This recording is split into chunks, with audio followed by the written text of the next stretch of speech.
play. True moves make them strong. Rise above, they've done no wrong. Destiny is in their eyes. Climbing high, they touch the skies. Team of heart, soul I see. Their moment born from destiny. Blaze of light, pierce through the night. Fight with all their might. Stand tall and proud. They'll never bow. Champion hearts right here, right now. Doubters left, all in the past. The defense, they move so fast. Every game, they prove their worth. Team of destiny on this earth. Feel the roar from coast to coast. We believe in them the most. From the first pitch to the last. Watch them rise, forget the past. Blaze and blaze of light, pierce through the night. Fight with all their might. Stand tall and proud. They'll never bow. Champion hearts right here, right now.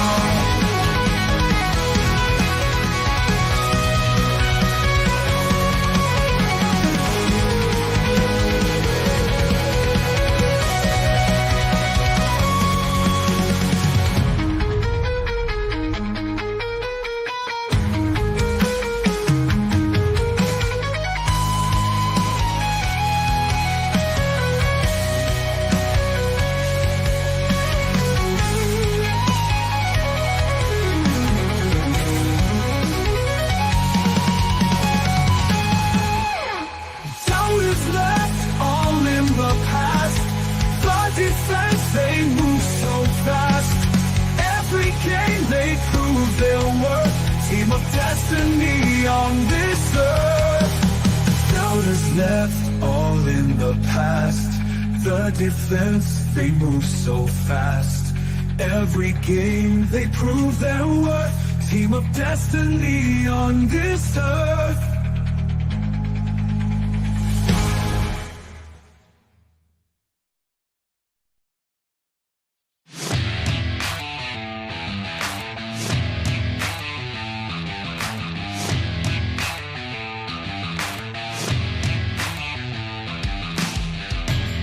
And now, you're tuned into RBLR, the home of Tampa Bay's Reveler Sports. This is your RBLR Rays podcast. I'm your host, Zach Cobb, along with my co-host, Pat Davenport. Pat, what is happening? Right, okay, a bit of context. Literally a minute before we went live, I said, hey, what would be the odds that we had a trade happen live on the pod today? And while the countdown was going down, Isaac Paredes has been traded to the Cubs, like right this second. Right now. The specifics of the deal are still kind of coming through. Jeff Passan has tweeted 1 minute ago that the Rays are getting Christopher Morel and a pair of prospects back from the Cubs in the deal for Paredes. What those prospects are has yet to be disclosed, but that's where we're at. Paredes gone to the Cubs, which was not the team that was kind of in the radar for Paredes. We had a lot of smoke about the Astros. We had a lot of smoke about the Yankees, even the Texas Rangers, and now the Cubs. Apparently. Yeah, because I really didn't expect it to happen this fast, because we definitely heard stuff about Paredes to the Yankees and the Dodgers, but it seemed like the conversation was there is a bidding war going on between the Yankees and the Dodgers for Paredes. And for him to get traded to the Cubs is just wild, especially because the Cubs are like bad right now, relatively speaking. They're also playing a game right now, which is wild. I think they're playing the Royals right now, I believe. Which Morel was in that game. That's great. It's Hug Watch. Oh my gosh. Yeah. So yeah, he was. He was in the game. I'm trying to see if he batted in the last. He did not bat in their last inning, which is crazy. When did he get taken out of the game? Because I'm curious. So he batted like an inning ago, popped out. Right. Good grief! And now our game just ended, winning the series against the Reds, which is great. And now in the span of 4 days from Thursday to now, we have traded 4 players, all a part of big contributors to this team. So we're going to talk about it more. If you're here with us live, thanks for being with us here. Don't worry, we're going to get to everything. We're going to talk about it all. We're going to talk about what we think the team is doing, what our expectations are. Do we need to re-level set expectations for this season? What is the plan right now? We're going to talk about it right here on this show. So I guess we're going to let's talk about Randy first, because we can let the Paredes thing sit for a minute. My mind is blown. I'm not happy about it. We're going to give it a second to chill, and we'll come back to it once we get some more information as we're getting it live. But we'll start out where this all the kind of the explosion that kicked off. I mean, really, to me, that kicked off the trade deadline. Randy Arozarena traded to the Seattle Mariners for 2 prospects that, while not necessarily ranked very highly in the current system, because again, prospect rankings do not get updated during the season really much at all, very highly thought of prospects. So what were your thoughts when you first heard the trade news? Okay, and I think there are 2. I'm so glad we're podcasting now and not the day it happened, because and I think this is like a totally acceptable reaction of heartbreak, of absolute devastation. This is let's take our brains, let's take the actual motivation behind the move, let's take the prospects out of the move for just a second. It really hurts as a Rays fan, knowing that more often than not, players you will get attached to will get ripped away from you when you think it's too soon. That will happen to you more often than not. It's happened literally minutes ago from now. Players will get traded away often before you think they should. But that's by design. That's so you can trade them at peak value just before they start to regress. But Randy, what he has meant to this team cannot be overstated. It was him that carried us to the World Series in 2020. He has been essentially the poster boy of the team for the past 4 years. He's had a whole section of left field dedicated to him. The joy that he's brought us, the performances that he's brought us, and the charisma and that he's brought to this team that has kind of allowed the Rays to be better respected on a national level simply because he is there, is wonderful. And the way that he's connected with the fans and the community has also been wonderful. I will not think of this era of Rays baseball, the kind of Neander era of Rays baseball, without Randy Arozarena being a key part of it. And he was considered a throw-in in a trade that it's crazy got Jose Martinez, who we were all like, yeah, Jose Martinez, who ended up being a whole dose of nothing. And Randy was the whole star of that all along. Yeah, I was absolutely devastated. I didn't even want to read the prospects that we got back at first. I needed some time to go for a walk and sit in my feelings for a little bit. How did you react to the Randy news? I think it was, I mean, I woke up to it because I was asleep when it happened. It was just a very strange way to start my day because a lot of emotions definitely came in there. I have images of Randy at the World Baseball Classic when Team Mexico gear. I have images of Randy smacking home plate after the Brett Phillips walk-off in the World Series. Those are never going to leave my mind. And all of the arms crossed moments, there's so much that is just never going to leave my mind. He's been such I don't think you can understate too the value of having a guy like him on the team to be the face of the franchise when the guy who was supposed to be the face of the franchise had to leave the team. You didn't have this vacuum of like, well, now who's the guy? We already had a guy who was arguably and really was the guy even when the other guy was on the team. And Randy being the, always the fans' best friend, throwing balls into the outfield, signing autographs. Even the last day, the day after he was traded, coming to a Rays game, sitting in the stands, saying hi to fans. It just speaks to not only the kind of person he is, but also the kind of organization the Rays have built, where, you know, that's even something that you would even consider doing. It's clear that there's a lot of love between the Rays and Randy. There wasn't like a blow up or frustration on social media. He posted a couple of things just saying thank you to the Rays and to the fans. It was one of those situations where there wasn't any really anger. Really, I'm not mad at the Rays for doing it. I'm just sad. Like, I was just upset. Like, that's really the only way I can describe it. Like, because I can't knock the Rays for doing what they did. We'll get into it in a minute, but they did the right thing from a roster construction perspective. And even, just generally, it was the right move, but it doesn't mean it doesn't hurt. And I think that's something that sometimes gets lost in the sauce when we're talking about this stuff on Twitter. You either have to love it or hate it. And you have to say it was the right move. They did the right thing, and you're stupid if you don't agree. Or how could they do this? You're stupid if you like this.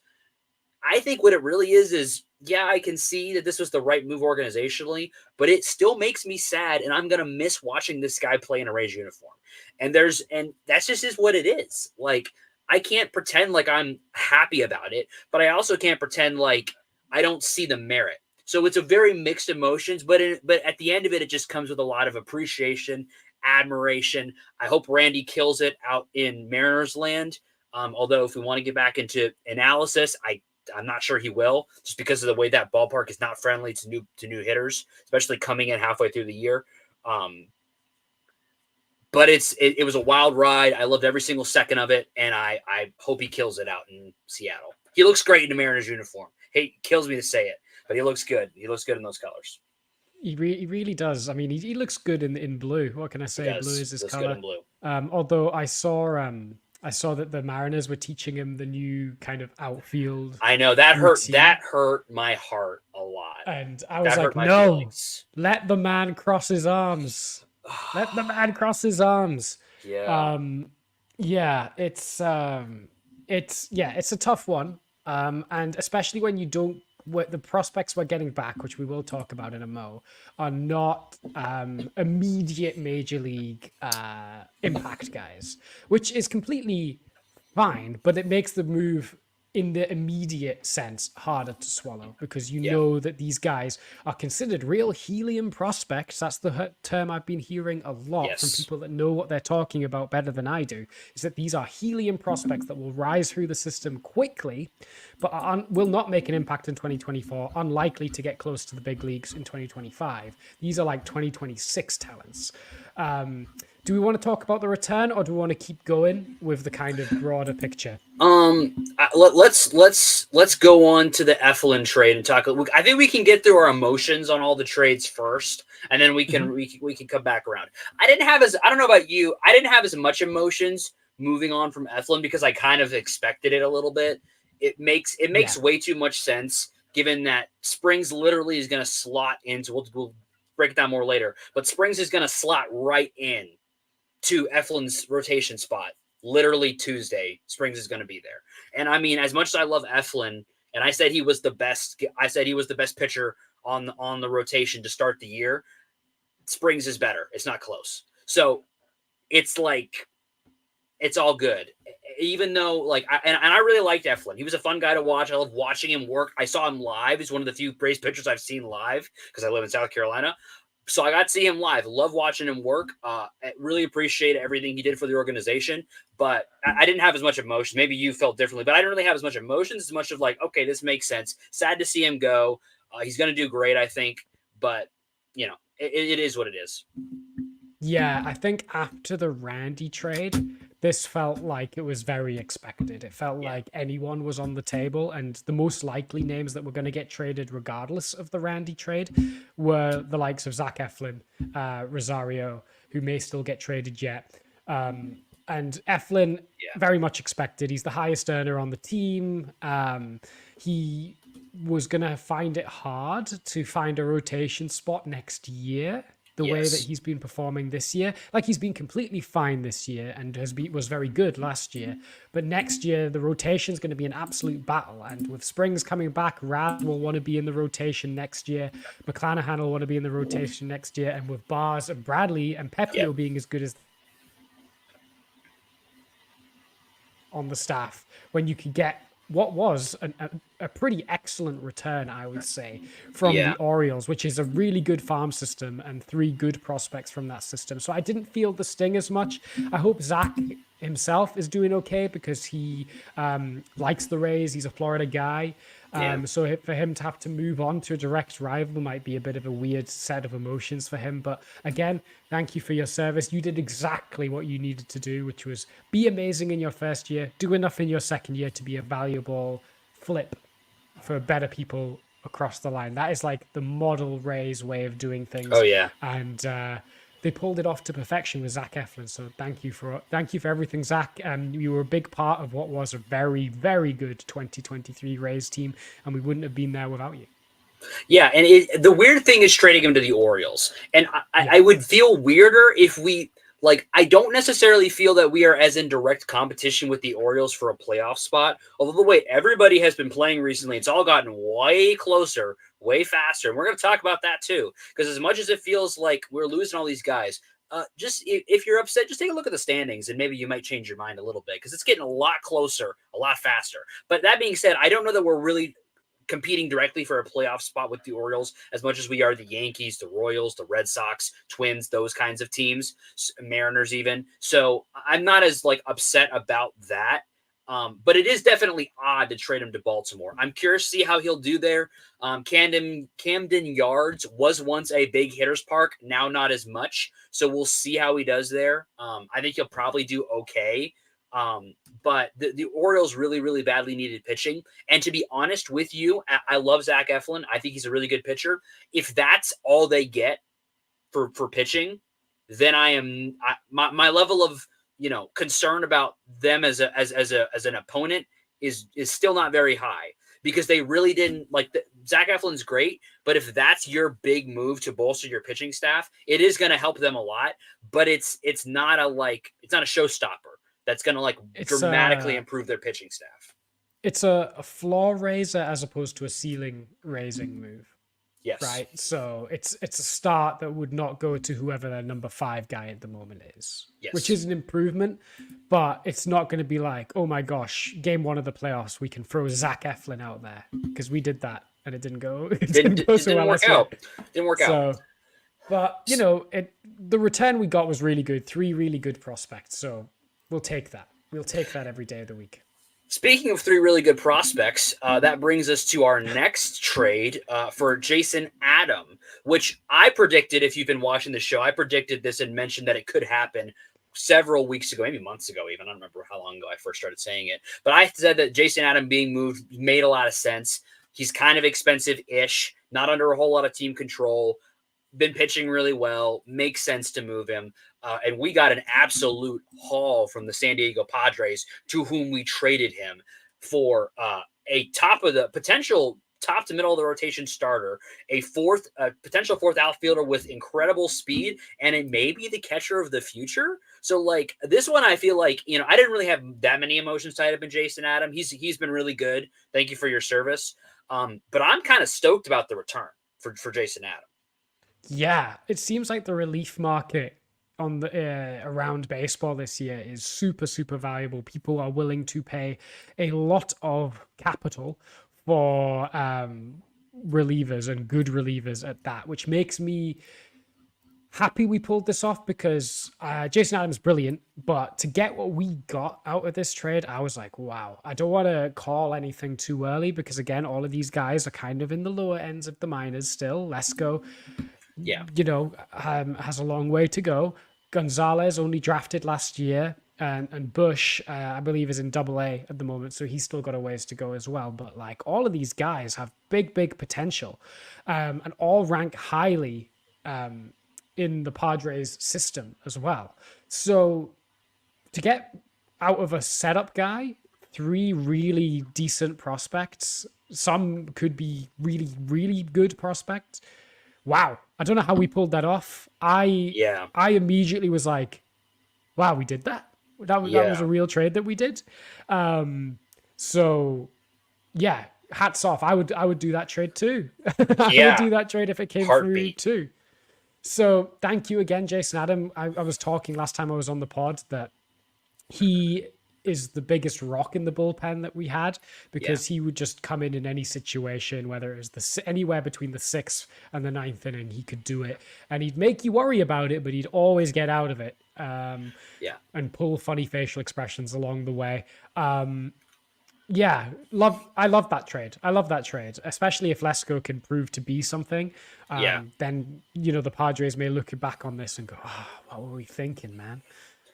Yeah, and again, when you look at this, is going to be a theme that we're gonna talk about a little bit with all these trades as we kind of break it down a little bit more analytically.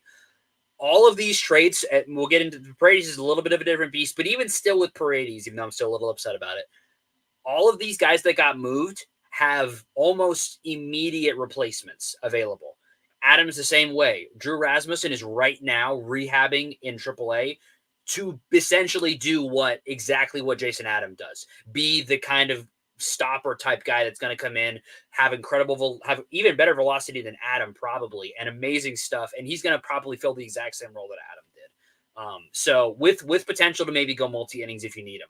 So he pitched 2 innings his last time out and has been really, really good so far. So he's already on the way. So again, and with Eflin, we talked about we're going to already have Springs filling that role. And then going back to Randy, you have a platoon of Palacios and JDL that can fill in for Randy on a day in, day out basis. And then it's going to give opportunities to guys like Curtis Mead, who is now up with the team and playing pretty well. He's looked really good so far since coming up. And with the trade of Paredes, which we can talk about now, there's going to be somebody's going to get an opportunity.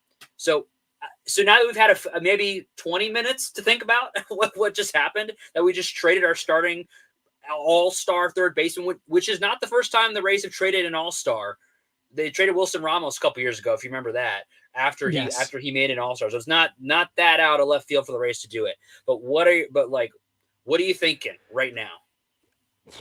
I mean, I remember we were talking in the group chat earlier today where the discussion was, is this a fire sale? Is this a sell job? Yeah. Are the Rays kind of calling it quits on this year with the amount of guys that you were saying? And we were saying no, because we're not going to feel the sting of the production of these guys that much because of the guys available to replace him. So Adam, like you said, Rasmussen, we're going to get JDL and Palacios to kind of platoon in left field. And then for Eflin, we got Jeffrey Springs.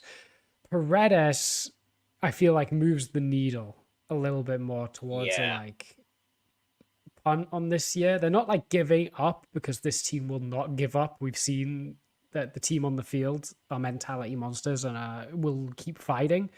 But the front office are saying we are getting offers that will benefit the future of the team, which is currently more precarious than how we feel about making the playoffs this year. So they're saying we would rather build a long-term success now by taking a punt on this year than potentially feeling the effects of it later by not selling when value is high on a lot of guys and it's a seller's market. It's a sell job. We are sellers, which is now cemented in my mind. We are selling. And that doesn't necessarily mean we are tanking. I think it's really important that I make that distinction. I don't think we're tanking, and I don't think we're going to be in a position where we're losing a bunch going forward, but we are selling our most valuable assets, and we're not taking on valuable assets that will affect the core or will affect the major league team right now, which is selling. Yet. We still got... It's still... The trade deadline is not over. We've got 50 hours until the trade deadline. So, yeah. I'm upset because I felt like Paredes was a part of the fundamental core of this team. That was this is what we're building around. And it's frustrating to see a guy like that go. This is a stat that I was gonna throw out at this. Before Paredes was gone. That was gonna be kind of something to kind of talk about the way that the Rays do their business, and I'll mention it here. The Rays I just looked in the last run of success going back to like 2015, 2014, 2013. In that time period, and we're actually even farther back than that. I think I went back to like 2000. I think is where I went back to kind of look for this.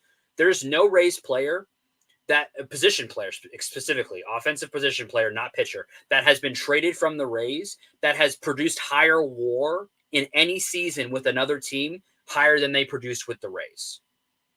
Which was a long way of saying there is no player that has been better after leaving the Rays that's been a position player. There are two pitchers that have done it, which is Tyler Glasnow currently and David Price for 2 seasons. He had 2 really nice seasons. So he was getting traded during both of those, which is weird.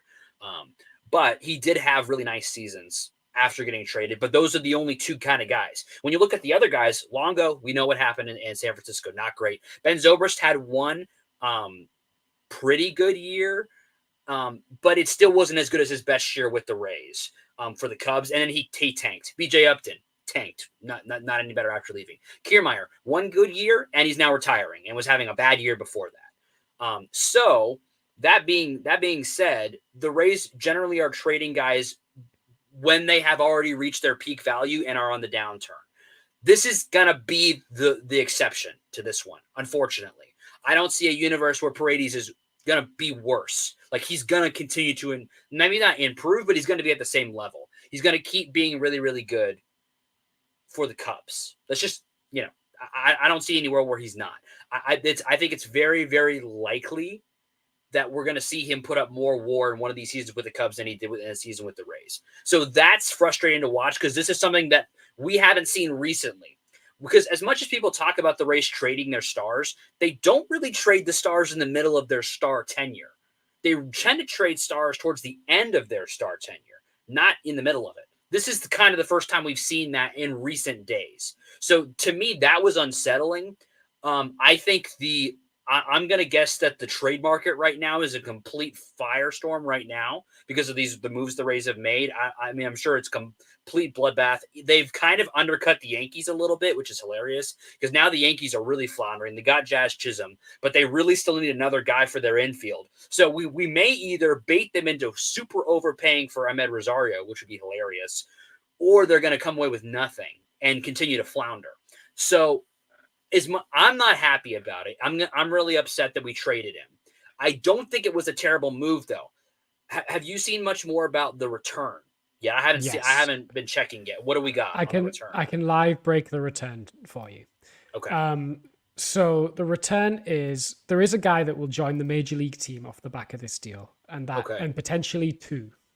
Okay.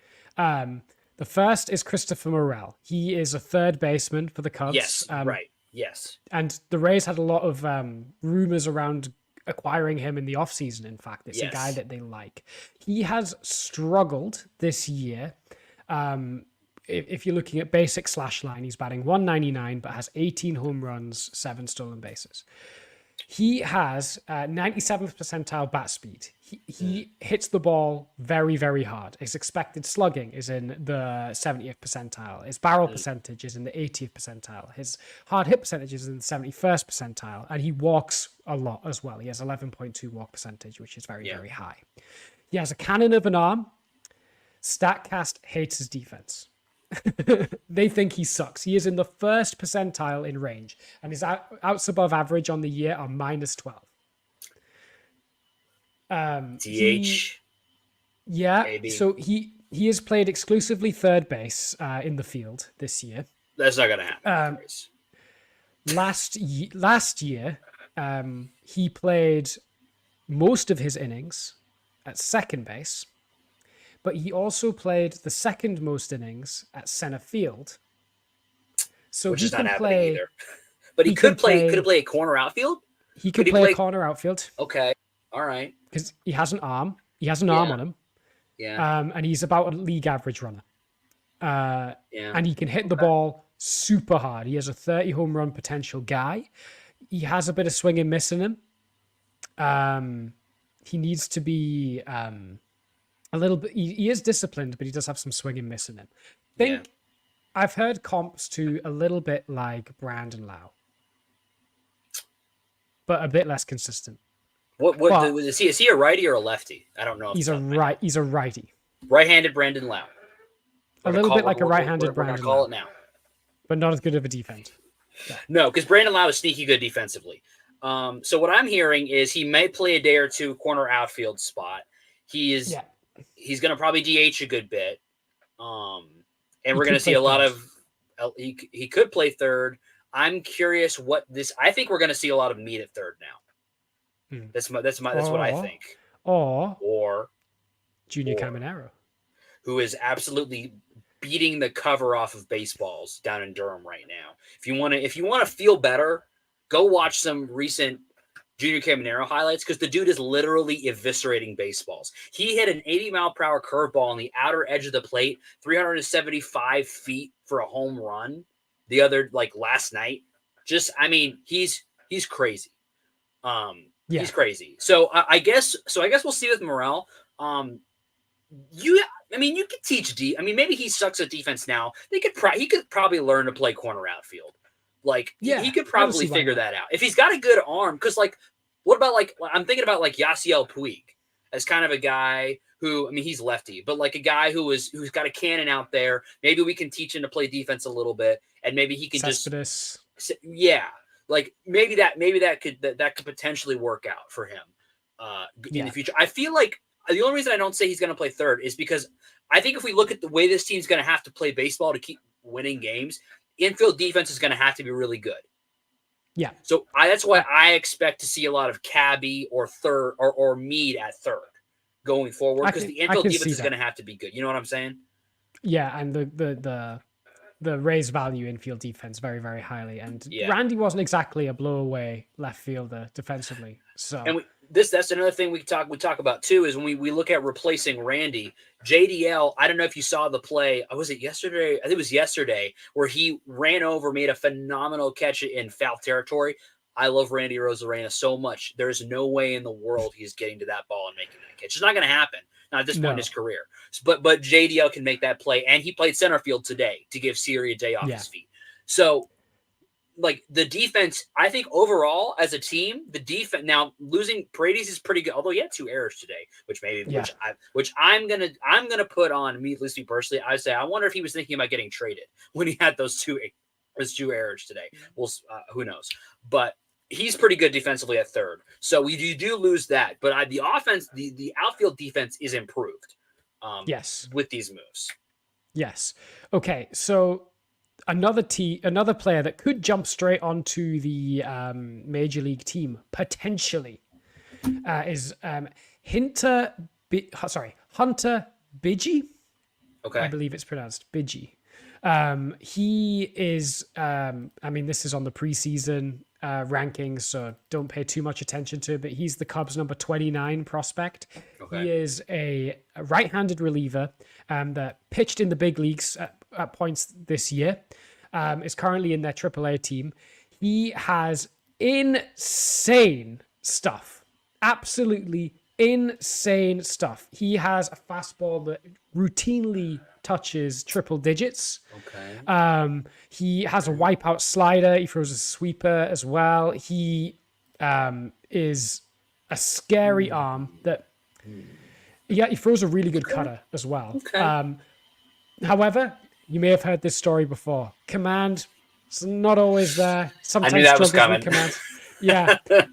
Yeah. But currently has, get this, a 41.7 strikeout percentage at AAA this year. Wow. Jeez. That's crazy.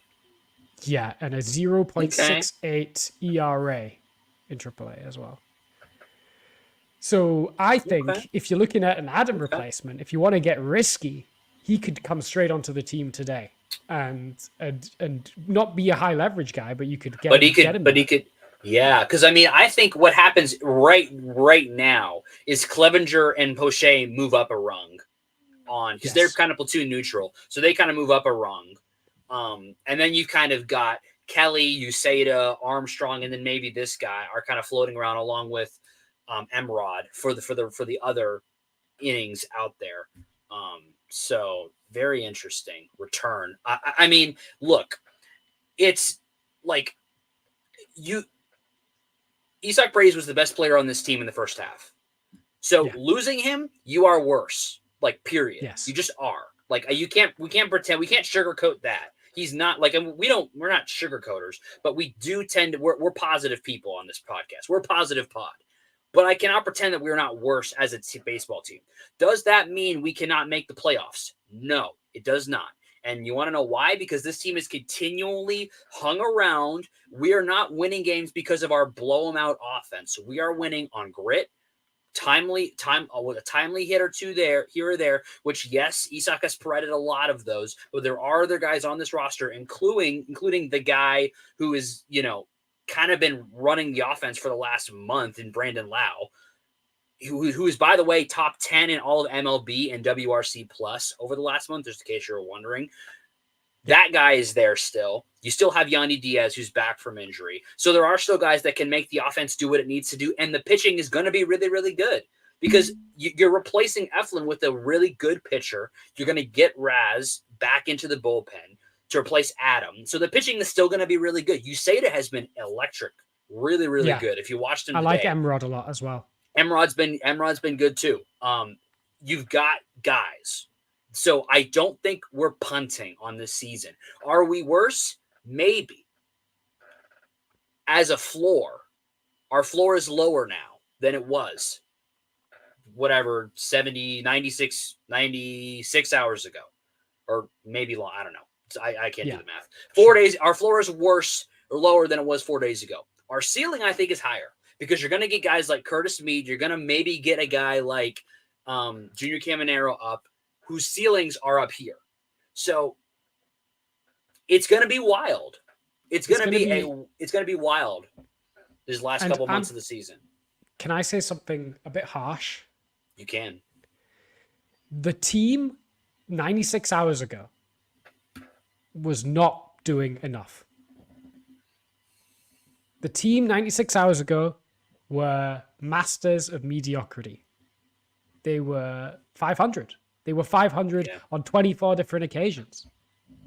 Yeah. Why not roll the dice? What if Junior Caminero? What if Springs? What if Christopher Morel? Yeah. Just a little spice it up. Maybe a little bit of motivation. Hey, the front office upstairs aren't showing confidence in you. Light a fire under them. Yeah. Cash has been managing really aggressively. We've been talking about that in the chat too. Cash has been managing. He managed the game today because Tyler Alexander was supposed to pitch today and he did not, which it almost felt to me like Cash was saying, I think these guys are better than Tyler Alexander. I'm gonna win this baseball game. It's a 1-0 baseball game. I want to win this game. So we're gonna keep pumping with, I think, our best guys for these situations, and we're gonna try to win this game. So I feel really weird right now because I feel like I should be really, really mad that we traded Isak Paredes, but I'm almost not because I'm kind of excited because this is like, in a weird way, this might be the most excited I've been all season. Trades are exciting. Whether you're buying or selling, trades are exciting, and we have done 4 now massive trades, and I would be surprised if we don't have at least like 2 more. Yeah, I mean, I think Rosario is probably going to get moved, I would say. And I think we're going to get a massive overpay from somebody for him because there just aren't that many more options out there right now. There's just not a whole lot of good options. And Fairbanks, he could go. The only reason I don't think he will, and I don't think he's going to go, he really can only go, because I think if the Yankees actually did trade for him, that'd be incredibly stupid. Because of the medical condition he suffers from, which the name of which escapes me, where he has issues in the cold. It's a medical condition. It's just is what it is. It would not make sense for a team that plays outdoors in October and November to trade for him. So I almost wonder if he's not going to get moved. I almost wonder if a guy like Clevenger or Prochet might get moved because they've been pretty good. So they could get moved. I don't know if any more bullpen guys are going to get moved. We'll have to see. Maybe somebody who plays in a dome would trade for Pete. I don't know. I think Pete's kind of perfect for the Rays because we play in a dome. Yeah. But, I mean, it's it's been a wild couple of days. It really has been. And I'm glad that you mentioned Pete, because I want to take just a second here. This is where we normally do I make a stupid pun and we do our little ad read to talk about the shop, which one may still be coming later. Just you wait. But I did want to take a second because I watched that interview that Trisha did after the game with Pete, and it read the story if you have the time about what Pete and his wife went through this offseason, losing a child to Turner syndrome. We really love if you guys would take a moment to just go. I mean, even if he gets traded, I don't care. There's two places you can go if you want to support him and support what he's doing. You can go to Turner Syndrome's Foundation .org and then go to Fairbanks Strikeouts for Ellis. He's got these really nice t-shirts and bags and some other things there. Or you can go to raysbaseball.auctions.mlb.com where they're auctioning off a bunch of cool autograph stuff. There's a link also that's on screen that you can go to support him. Do everybody a favor, do the world a favor, and go support him and what he's going through. Do yourself also a favor if you didn't already and watch the interview post game with Pete. I don't know if part of the emotions were because he may be leaving the team, but it's really clear that this means a lot to him. He's an amazing guy. He's been an amazing part of this team. Go give some time. Go give some time. Maybe give a little bit of money if you're inclined to an amazing cause. I couldn't agree more. It's a really, really great cause, and Turner syndrome is truly horrible to be affected by. So any donation would be massively appreciated. Yeah, he's a great guy. Definitely at least watch those. Educate yourself a little bit. At least watch some of the videos of him talking about it. He's done some interviews about it. Just give yourself the time to do that. It's well worth your time. Now, despite all of what we just talked about, there is actual baseball is still being played and still going on. There were baseball games played this last week, despite crazy. And in those games that were played this last week, there were Rays players that were really, really good. Two in particular that we'd like to highlight. So, Pat, who is our RB alarm of the week? Yeah, we're in agreement on both this week. Yes, we are. Our RBL arm of the week is someone that I feel like has won it like several weeks in a row now because he's just put it together every single time. It's Taj Bradley again, ladies and gentlemen. Taj Bradley again with another electric outing, this time against the Blue Jays. 6 scoreless innings. He's over 20 innings in a row, scoreless now. I think the only reason that he didn't go 7 again, which would have been the first time in franchise history that a Rays starter would have gone 3 consecutive starts of 7 or more scoreless, was because the Rays put up a big inning in the bottom half and he was sat down for a long time, so I don't think they wanted to get him back up again, I think was the only reason. But 6 completely dominant shutout innings, whole bunch of strikeouts. He's done it again, ladies and gentlemen. Taj Bradley is the best pitcher on the team now, and maybe has been for a month. It's funny. Over his last 14 starts since April the 26th, he has the 3rd lowest ERA, which isn't everything, but the 3rd lowest ERA in baseball since April 26th. So he's not just been good for like a little bit. He's been really good for a while now. He's just going out there every 5 days and giving incredible performances every single time out. It's super fun to watch him develop live in HD in front of us. I don't know if he's going to end up pitching enough innings this year to get into the Cy Young conversations, but I think he's going to be out around the periphery, at least if he keeps pitching the way he's pitching right now. He's been so good and been so consistent since coming back from injury. He had a couple, he was kind of bouncing back between, sort of rough starts here and there. And now he's really smoothed it out and just been really, really good. One of the things that's been the key to that is there's one pitch in particular that he is the improvement on it has been really, really impressive. So if you look, I just, was really curious kind of as we were talking about, because we've been talking about Bradley being good now for a while. And I was like, well, why exactly? What has he been doing that has, been such an improvement over even what he did last year? Because he was really, really good in his previous times up. But I'm trying to figure out if I can find the exact numbers. But there's one pitch in particular that has really kind of taken to the next level this year. And it's really changed his game because it's given him a true weapon that's allowed him to kind of, maneuver in and around, because he's relied a lot on his fastball in the past. And that's still a really, really good pitch for him. He still gets good whiffs on it. He's still doing a lot of really good things with it. But he has taken the split finger, which is kind of a pitch that he's been toying around with and has really kind of brought it up in usage over this last year. That pitch right now is allowing an expected slugging of 186. So he's not getting any hard hits on it. The whiff percentage is 32%. The put away percentage is 30%. He's striking guys out with it. He's getting it in the zone just a little bit over 50% of the time. So it's a threat to be a strike. And he's getting good swings and misses on it. They're not hitting it hard. It's been a big part of what's allowed him to be so successful, as well as keeping his fastball in the zone above 50% of the time as well, which is that consistent strike throwing is, I think, what has really lifted him to the next level. His in-zone percentage is still down a little bit, of just a little below 50%, mostly being driven by the curveball and the cutter, which I'd be curious to see how much longer he keeps the cutter, because it's not his best pitch overall, and it is kind of leaking out of the zone a little bit. So we'll see what he does with that going forward. The curveball does kind of add a nice change of pace to his repertoire because it bites down a little bit more than the rest of his pitches. But that split finger doing wonders for him this year. Yeah, and do you know what? Alex Jackson calls it for him over and over again. He is so good at calling the game plan for Bradley and help inject confidence in Bradley's stuff in a way that I don't think we've had a catcher on this team do before, because the only consistent thread for me is every time Bradley's asked, hey, how come you are so good now? He'll go, oh, Alex Jackson calls a tremendous game for me.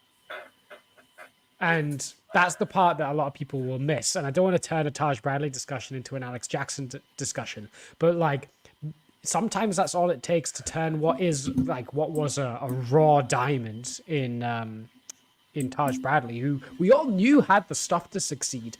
Sometimes it's just having a guy that will know how to utilize your weapons best. And Alex Jackson has been that. And I would be shocked and appalled if anybody else catches for Taj the rest of the year as well. Yeah, and and the truth is, as much as we've kind of said, hey, this guy's kind of bad, but he's on the roster, so it is what it is.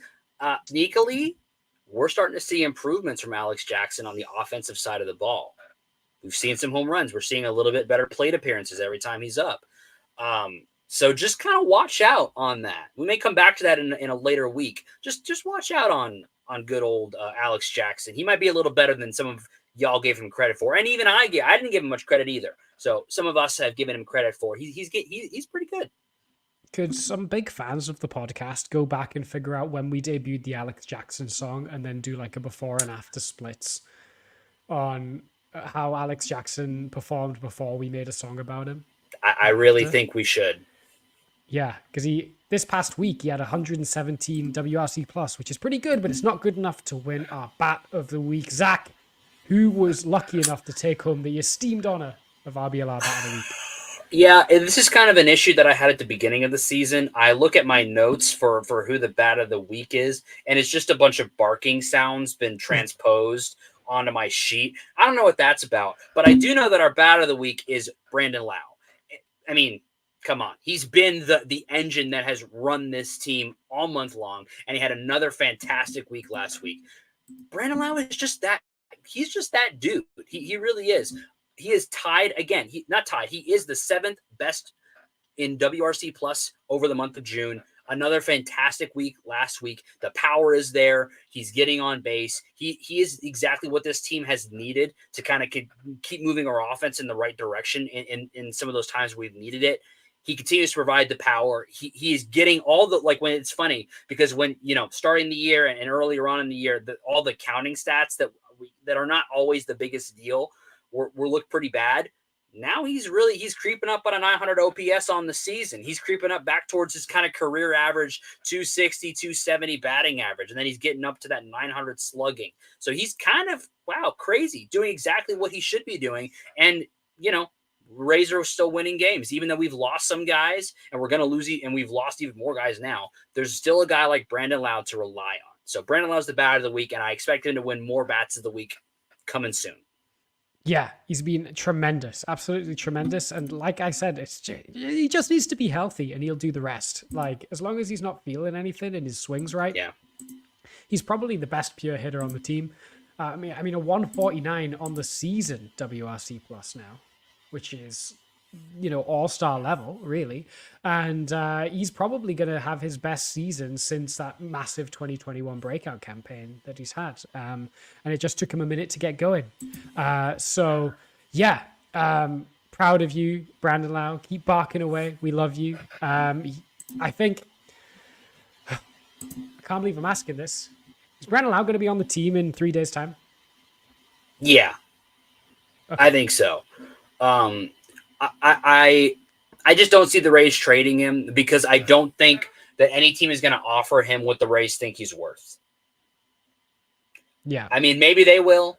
Maybe they will. I also, again, we've kind of talked about this a little bit, and you mentioned earlier that you don't think that the team is giving up on the year, even though we are selling, but we're not giving up on the year. If you trade Brandon Lowe, you're punting.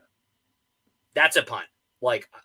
I'll say it. If this happens, I'll come back on this, on screen and say it. That we're not trying to make the playoffs this year. This is a year to let the kids play, is what it is. And I'm gonna be way more upset because I love Brandon Lowe. Everybody knows that. If we trade him, it's a completely different conversation. But I don't foresee that happening. At least not at the moment. Unless something else dramatic happens, I really don't see a world in where we're trading Brandon Lowe. Okay, can I do a fun or depressing exercise for you while we're here? Sure. I'm just gonna say a couple more names. I just want you to give me a prediction of yes or no they'll be on the team post deadline. Okay, so this is just for anyone that's missed the start of the show, the first half of the show, which you can watch on demand on YouTube, by the way. And if you've enjoyed what you've seen so far, be sure to drop us a like and a follow, etc., all the socials down there. Okay, Ahmed Rosario, will he be on the team post deadline? No. Okay. What about Pete Fairbanks? Yes. Brandon Lowe, we've talked about. What about Yandy Diaz? This is a tough one. I'm going to say yes, but I am not as confident in my yes as I were about Brandon Lowe and Pete Fairbanks. That's a yes. Okay. What about... I'm trying to think, is there anyone else that I need to cover? Jose Siri. Yes. And one more for good luck. Let's do Junior Caminero. So the Rays listed on everybody, right? So I'm gonna say yes, but I will say this: if the Rays trade Junior Caminero, something dramatic has occurred where we have acquired someone that is an immediate fix on some level. I mean, I don't know. I can't even think. I don't know who we would have to trade for to be worth Junior Caminero, but it would have to be something dramatic. And this is the crazy thing is we're kind of looking forward at the outlook for the rest of the year. The trade deadline is not over. They have, they've sold a lot. They haven't really added very much. And we know, as we've seen in past years, the Rays tend to do a little of both. So it's a little suspicious, to me at least, that they hadn't traded for anybody. And it's also a little suspicious that they have just pocketed a bunch of prospects that with new expanded rules on the roster constrictions, we don't have time to get into that this episode, but the roster constrictions are greater going into next season. So you're going to have less spots to put guys. So something's got to give there. I think they have enough spots to fit all these guys, but it is interesting. You brought in all these prospects, some of which are going to go on the major league squad eventually. And some of the guys in the minors right now are going to go to the majors. But you've got all these prospects now that are you've kind of fitted up a war chest of all your prospects. We were joking on the chat, wondering if the Rays are going to be the number one farm system by the end of the trade deadline, which they might be at this rate.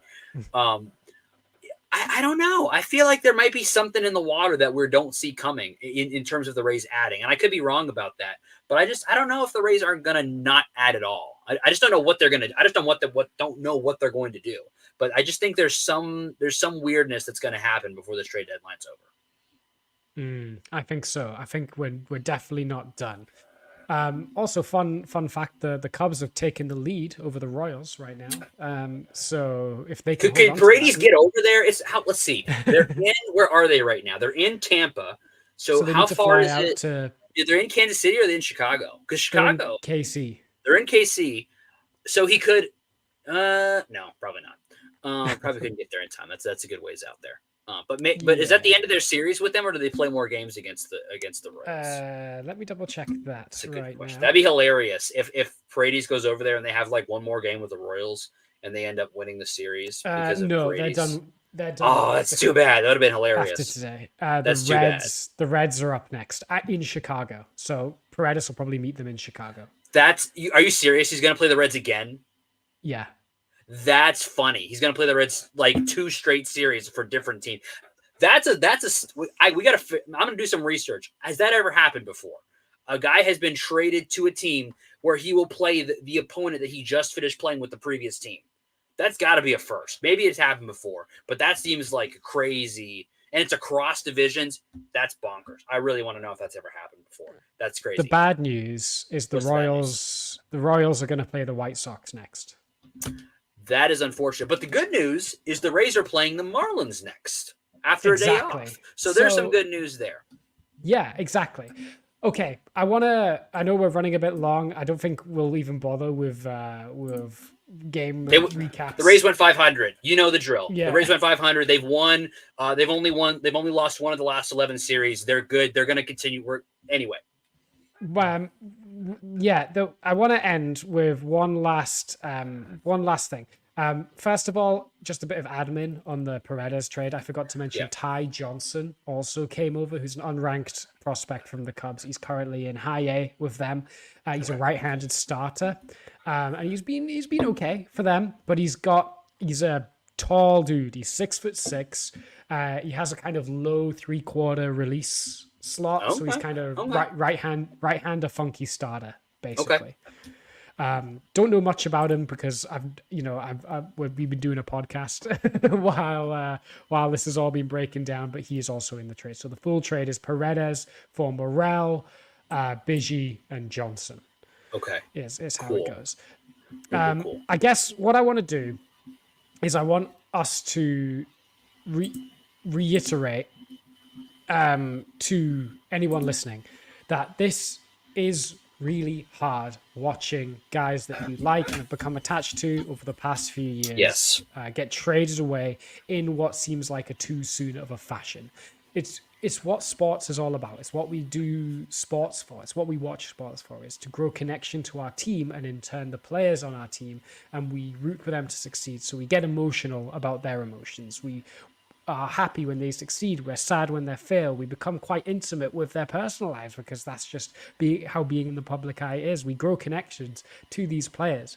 And it's really sad to say, hey, you don't get a choice in this, but this player is no longer going to be on your team. You're going to have to root against them in the case of Eflin and Rosarena a little bit. Yeah. And that's really hard. And I think the fact that this always happens as a Rays fan can get draining and tiring. And I think I totally understand why people are frustrated and tired and react as strongly as they do to these types of moves. But I also want to say that, you know what's way worse than losing a player? Being the White Sox right now. Being on an L14. Haven't even won 30 games this year. Haven't even won 30 games this year. You've won about a quarter of your games, and you don't know when that's going to actually get any better. Or being the 2018 to 2021 Baltimore Orioles, where it was just awful baseball to watch, where you just had to sit there and watch your team lose. You had to watch Chris Davis. Yeah. And this team winning solves everything, and this team may have taken a very slight step back, but we've already talked about earlier in the show that it's not a massive step back, really, because of the replacements that are in the wings for the players we have traded away. It will be a slight step back, and it does open the door to some greater volatility in results because younger, less experienced players are more volatile and have the potential for higher highs, but also have the potential for lower lows. So we open the door to a bit of volatility. We're rolling the dice and broadened the spectrum of how this team will perform between now and the end of the season, but not necessarily said we are definitely going to be worse. But what they have done is they have hopefully provided greater assurances that this team will never have to do what the 2018 Orioles did, never have to do what the 2017 Royals did, never have to do what the White Sox are doing right now, and that we will never be what the Rockies are. Yes. We need to remember just how good we have it. 5 straight playoff appearances. We will, unless August goes atrociously, we'll be playing at least semi-meaningful baseball in September still, whether we make the playoffs or not. And while this season hasn't gone to plan, because we expected better from this team, you cannot accuse the front office of being unreactive and not trying for the sake of this team. And I think the players that we're going to see come into this team, both at the major and minor league level, over the next few days, are going to be super exciting. And we'll go, wow, thank God we traded a Rosarena when we did, because we've got Aiden Smith, we got Brody Hopkins, or we'll be talking about how great Dylan Lesko is from trading Jason Adam, or Christopher Morel, maybe our second half hero, and hit 15 bombs between now and the end of September and go, yes, I can't believe we got him. Yeah. It's what we do. We even have a T-shirt on the website, which is not even to plug the website, but you can get 10% off if you use the promo code Floppy at shop.rbls.com. But like, we do it every time: acquire, develop, dominate, repeat. And that's not just a slogan that we put on the T-shirt. That's the way of life. And the only way we can acquire good players is by giving up good players, because we don't spend the money to bring them in as free agents. And we're lucky to be Rays fans, even if it's been a hard few days, and you are totally allowed to feel angry and upset. But when the dust settles, I want you to really look at the players that we've got and go, wow, we've done really well there. And hopefully in a few years' time, we'll go, wow, what a blinder we have played in the 2024 trade deadline, even though it was hard. At the time, the long-term success that granted our organization made it all the more worthwhile. And when you lose a little bit of the frustration that's kind of maybe, in your mind right now, and I've got some of it too, hop on over to rblrsports.com and read the article that Remy Budakevitz wrote about the 2 prospects we got from the Randy trade.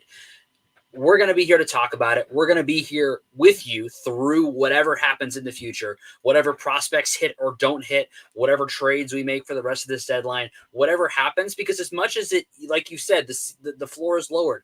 Isn't this kind of a classic Rays baseball team right now? A bunch of scrappy guys who with a lot of talent, who are fast and play good defense, and we're going to pitch like heck.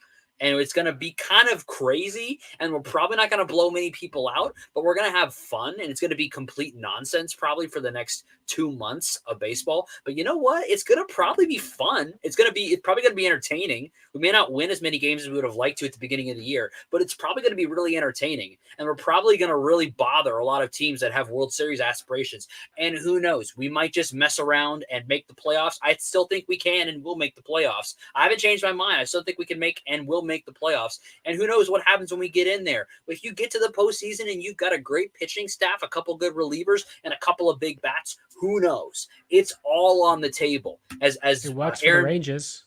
It worked for the Rangers. Who knows, man? It's going to be a wild ride. I'm just glad that we've got the best fans in baseball here to share this incredible journey with. We really appreciate all of you that kind of have watched us go through a glass case of emotion here over the last hour. We really appreciate it. If this is your first time watching the show, you got a wild one for your first time here. If you're coming back, you kind of maybe I'd be curious what you thought our responses were going to be and how we actually responded. You can leave comments about that. Tell us how you think too. We want to know how you're feeling too. Drop comments on YouTube or on Twitter here and let us know how you're feeling too. We want to know. We want to talk about it with you and see what you're feeling as well. And if you would just do us a huge favor and hit the subscribe, hit the follow, hit the like, to kind of keep with us, because we're gonna talk about it no matter what happens. If we are terrible for the next 2 months, we're gonna talk about it. If we are amazing for the next 2 months, we're gonna talk about it. If we're somewhere in between, we're gonna talk about it. And we'd love for you all to be here with us as we talk about it. Absolutely. We love having you. We love interacting with you. And yeah, it's been a wild season, and I can't wait to see it more. Just remember, the Rays playoff odds have actually went up 4% since we traded Randy. How about that? Imagine if we traded Yandy and oh god. Yeah. We love Craziness. you guys. Keep coming back. Drop us a follow, drop us a like, drop us a share. We love you. And as always, raise up. Raise up.